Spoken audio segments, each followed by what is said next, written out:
Ladies and gentlemen, we've got a monster topic for you tonight, another one that's been handed down to us from the pre-calc curriculum. And so tonight we're going to talk about the locus definition of a parabola.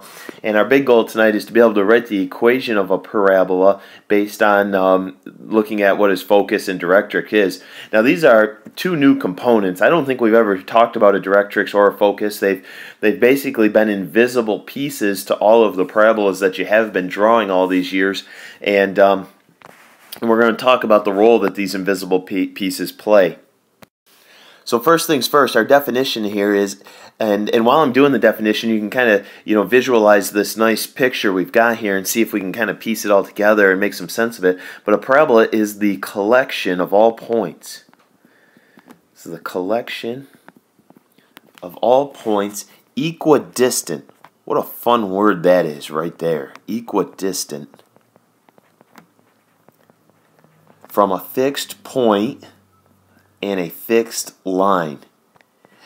Any guesses as to who the fixed point and the fixed line are? Well, that's what I want to talk about right now. The fixed point is that focus, and that fixed line is the directrix. So let's go ahead and put that in. The fixed point is known as the parabola's focus, okay, and the fixed line is known as the parabola's directrix. Another fun word to try to say.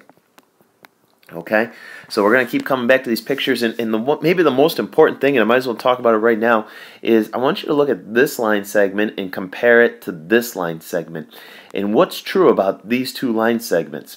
And if you remember from geometry, these little hash marks indicate that these line segments are congruent, okay? Now compare this line segment to this one. These, again, are congruent to each other, and that is the key. And if I drew a third set, say from here straight down to here, these line segments would be congruent to one another. And ladies and gentlemen, that's what this fancy word equidistant really means. So let's talk more about that word equidistant, and then we talk about concepts we want to review today from geometry. And you might have called it a locus at times, but really it's this cool word equidistant. And just like the word implies, we're talking about equal distances, okay? Equal distances. And let's imagine I want to create a series of points that are equidistant between these two barrels, okay? For instance, let's start with the midpoint. Let's approximate my midpoint right here. But that's not the only point that is equidistant between the two barrels. For instance, if I picked a point up this way, it's approximately the same distance between the two barrels. And I could keep going. I would make the argument that this point is the same amount of inches between each barrels, and so on and so forth. So what we've got here is a series of points that we would consider equidistant between the two barrels. Now the only difference today is, instead of being equidistant between 2 points or 2 barrels, we're going to be equidistant between a point and a line. So here's what it might look like. Here's my point, also known as my focus, and maybe here's my line. Oh gosh, that's not very straight. My line, we'll call that my directrix. So the parabola is going to be the series of points that's equidistant. Start with the vertex. That vertex is going to bisect the focus and the directrix, and we'll just continue in this fashion here. And these are very tough to eyeball. Alright, but what we'll do is we'll try to draw the best parabola we can that fits in there. And what you'll notice is that, for instance, this line is congruent to this line. We'll put a hash mark there. If I had drawn this with great precision, we could say that this line is congruent to this line. Okay, we'll put a couple of marks there. We could say that this line segment is congruent to this line segment. And on and on and on. And it would work on the other side as well. For instance, this line segment should be congruent to this line segment, and we'll put some marks there to show that. Again, my picture doesn't have the greatest precision, but hopefully you start to get the idea.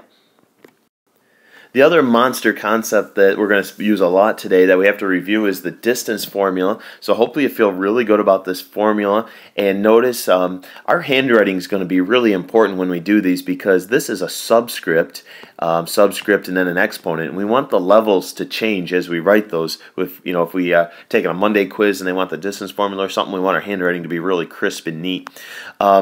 So here's what I'm going to do. I'm going to say that this is x1, y1, and I'm going to say this is x2, y2 up here, and I'm going to substitute appropriately, and I'm going to say my distance is x sub 2 minus x sub 1 squared plus y sub 2 minus y sub 1 squared. And we'll just clean these rascals up a little bit. 4 squared is 16. 3 squared is 9. 9 plus 16 is 25. And the square root of 25 is 5. But we're going to do a lot of distance formula today. Okay, I've got 3 pictures for you that we're eventually going to see here on the screen that we're going to practice. It says, given the parabola and its focus and directrix, demonstrate your understanding of the definition of a parabola by drawing 6 different pairs of congruent line segments. And emphasis, if I highlighted one word there, it's going to be congruent, okay? So for instance, I always start with the easiest one. This line segment has to be congruent to that one. Bang, bang. You know, we could get as crazy as you want. We could go all the way up to here and then straight down the edge. And we'll say those two are congruent. We could go this way and down. Those two are congruent, aka they have the same distances. And we could work on the other side here as well. Bang, bang, bang, bang. 1, 2, 3, 4. And these are all equidistant, and all we're doing is demonstrating our understanding of the definition that a parabola is the collection of points equidistant between the focus and the directrix. If we take a look at another picture here, it is obviously possible for the parabola to open downward, especially if the leading coefficient must be negative in this case. I'm going to start, like I said, with my easiest one. Bang, bang. So the vertex of that parabola always bisects the focus and directrix. But we've also got this one to this one. Or we could go from here to there. 1, 2, 3, 1, 2, 3.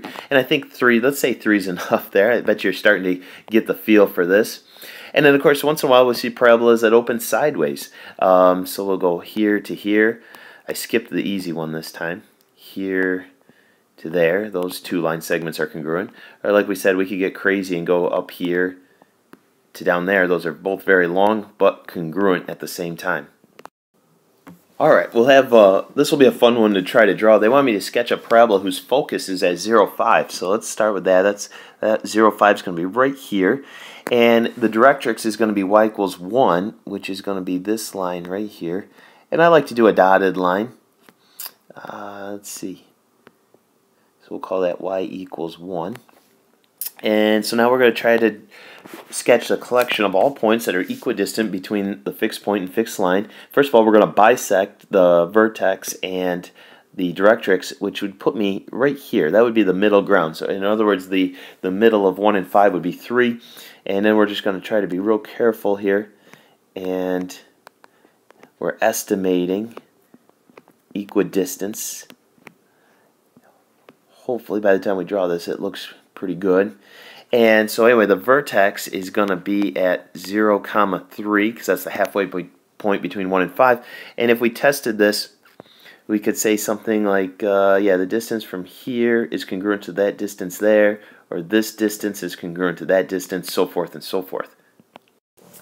Here's one more to practice drawing, and what we're going to find out is that not all parabolas, of course, are going to open up necessarily, and how would we know whether it's ever going to open down or not? And this is a good example. So start with our focus at 0, -8, and then we've got a directrix at y equals 0, which is just another way of saying the x-axis.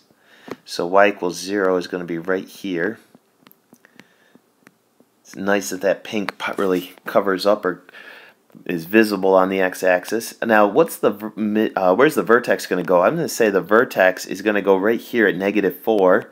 And let's see, we're going to kind of arch this way. And I had to practice these for a while. At first, my parabolas that I was drawing were way too close to the focus and too far away from the directrix. But hopefully, these are starting to get better. Again, let's see if I can practice here. That distance, is it congruent to that distance? It looks like I'm a little long on this side, but they're fairly close, and they should be exactly congruent to each other. Vertex would be at 0, -4, of course.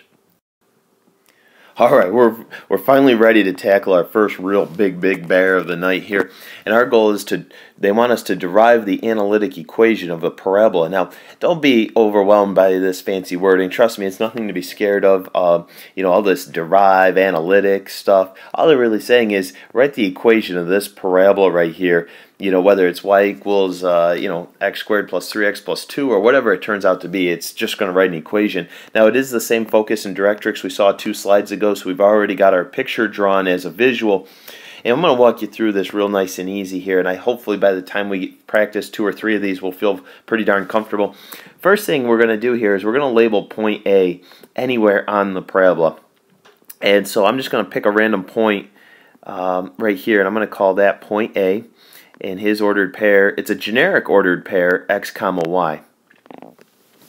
And then I want you to label f prime, which is a line. If you start at point A and you go straight down, that's where f prime is going to be. Always go straight down.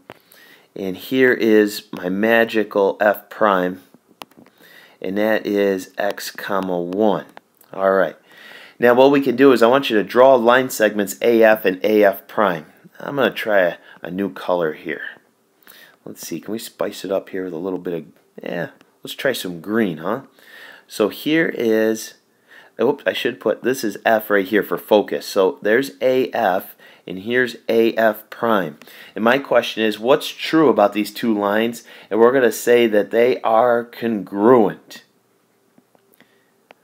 Or you could say they have the same distance, or you could say they have the same length. I'll write down same distance. Alright, super important right there. Alright, now I want you to write an expression for the distance of AF, and this is where our distance formula is going to kick in.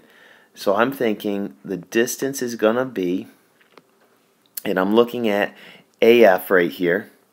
I'm going to say, now what was F's ordered pair? Do you remember? This was 0, 5.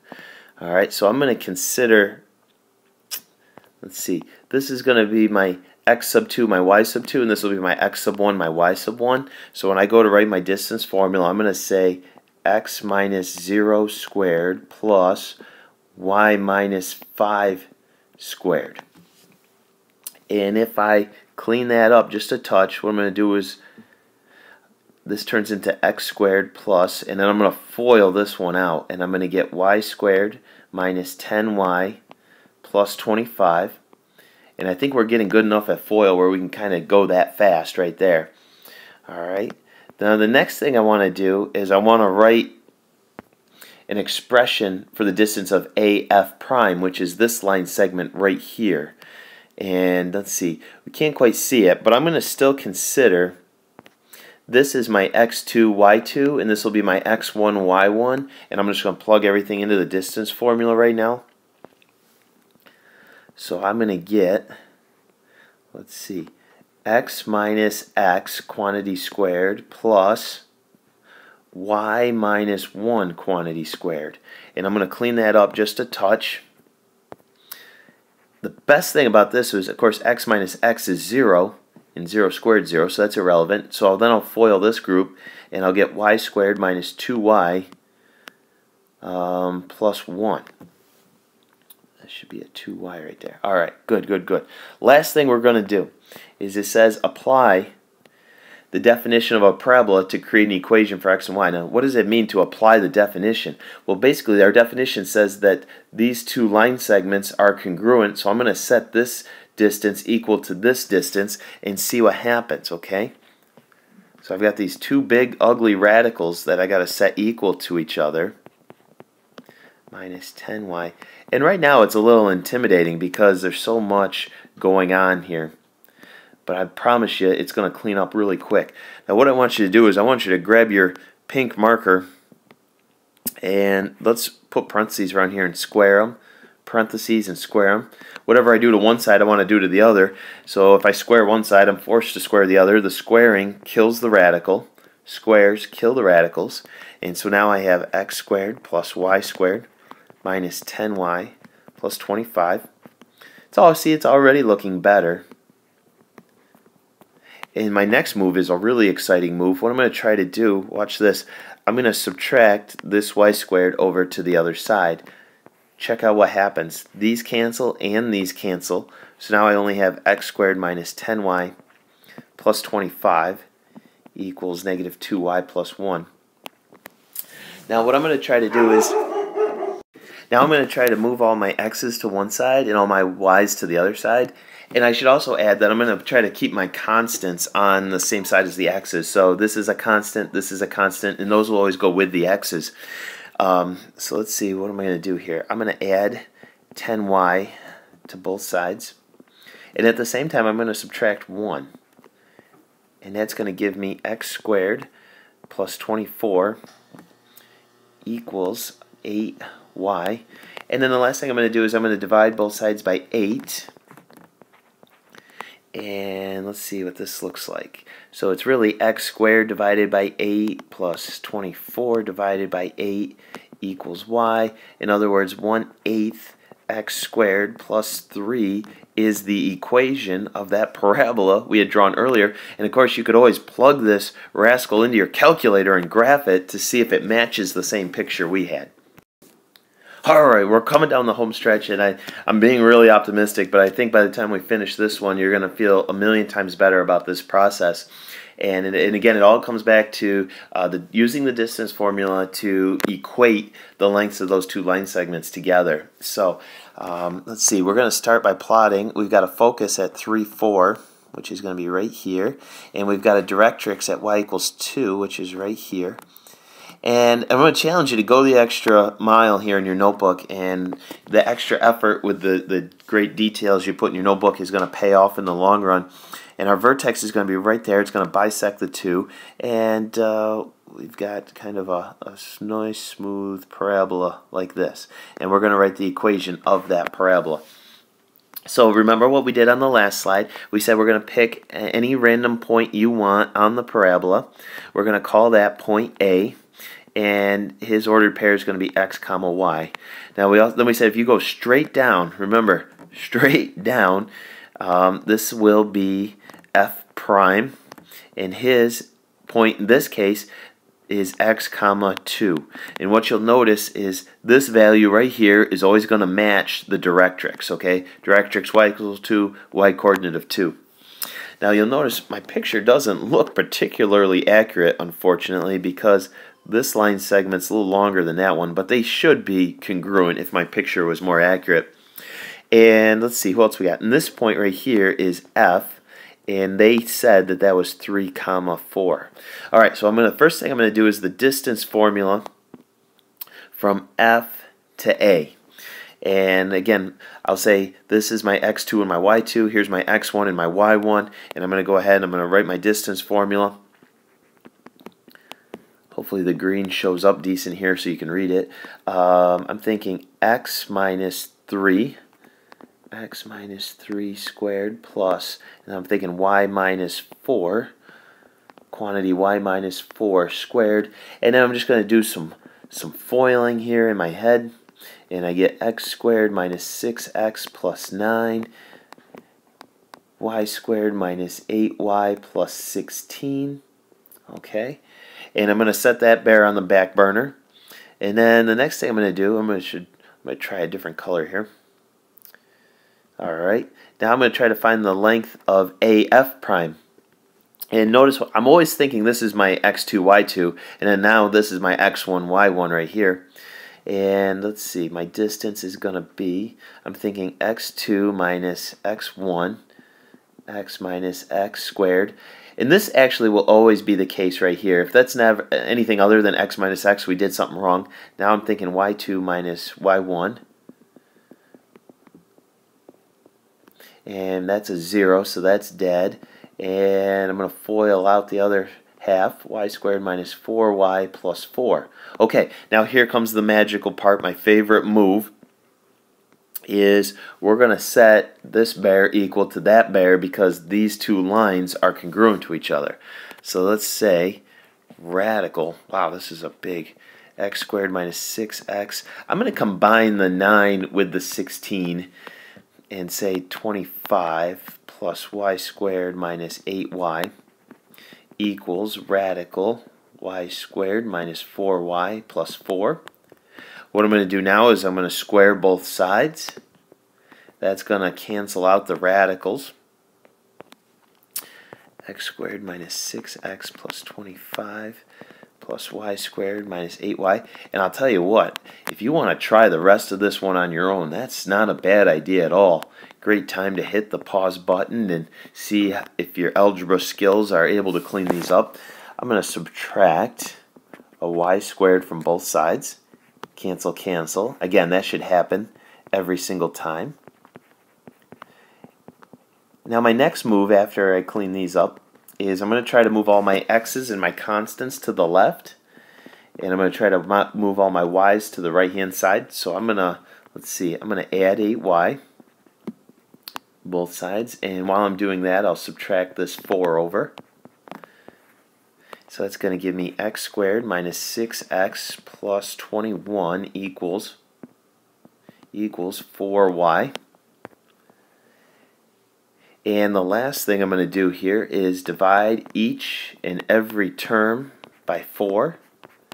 So I got 1/4 x squared minus 3/2 x plus 21/4 equals y. And ladies and gentlemen, that is one beautiful looking equation that matches up with the one we drew earlier. And as always, you can plug it in your calculator and check it to see if it is a reasonable match to what we had sketched earlier. So good luck tomorrow, and we'll be ready to rock and roll.